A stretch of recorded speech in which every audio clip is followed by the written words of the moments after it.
Hey, what's up guys? I got some more Battlefield 3 news for you guys today, this time regarding the latest patch, and DICE has released the patch notes for the patch coming out this month. But before I get to the release date and the details and all that happy horse shit about the patch, I want to let you premium members out there know that you will be getting a double XP weekend, next weekend as a matter of fact, on September 15th and September 16th. So when that time comes, better get your game on and rank up as much as you can. As for the patch itself, it's going to be going live on September 4th, which is tomorrow of course, and that's going to be for all platforms. And the PS3 patch is going to be totaling 1.53 gigabytes, while the 360 is going to have a 1.44 gigabyte patch, and the PC is going to have a 2.2 gigabyte patch. And for those of you guys interested in the size of the Armored Kill expansion pack, so that way you could kind of estimate how long it's going to take you to download it, for the PS3 it's going to be 1.55 gigabytes, for the 360 it's going to be 1.56 gigabytes, and for the PC, of course, since they toned it down for the consoles, PC is going to be much bigger, and that's going to be totaling 3.2 gigabytes for the PC. So those are the Armored Kill sizes, and the sizes that I mentioned before are the sizes for the patch, which goes live tomorrow.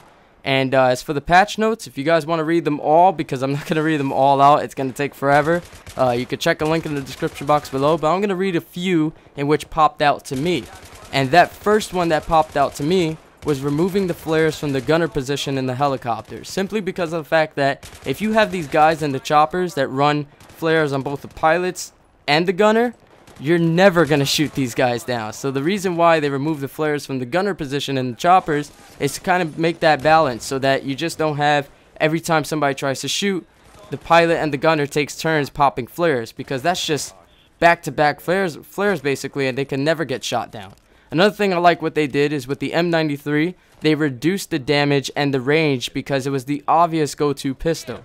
If you ever ran into a sniper, most likely he had that pistol as his backup. If you ever ran into anybody, they'll have that pistol as a backup. Hell, I've even seen guys run around just using the pistol, not even worrying about their primary weapon, just using that pistol as basically their primary weapon, and it was just too much of a beast of a pistol. So they reduced the damage and the range to try to make it on the same platform, on the same playing field as the other pistols, so that way it won't give people too much power.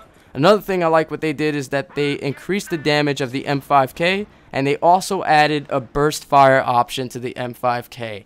Thank you, DICE, for that. Honestly, the M5K, you run through the ammo really quick, and you don't get to kill a lot of guys with the M5K. It felt like the M5K was more like a BB gun than an actual submachine gun. So I'm glad to see that they both increased the damage and added a burst fire option so you could save that ammunition.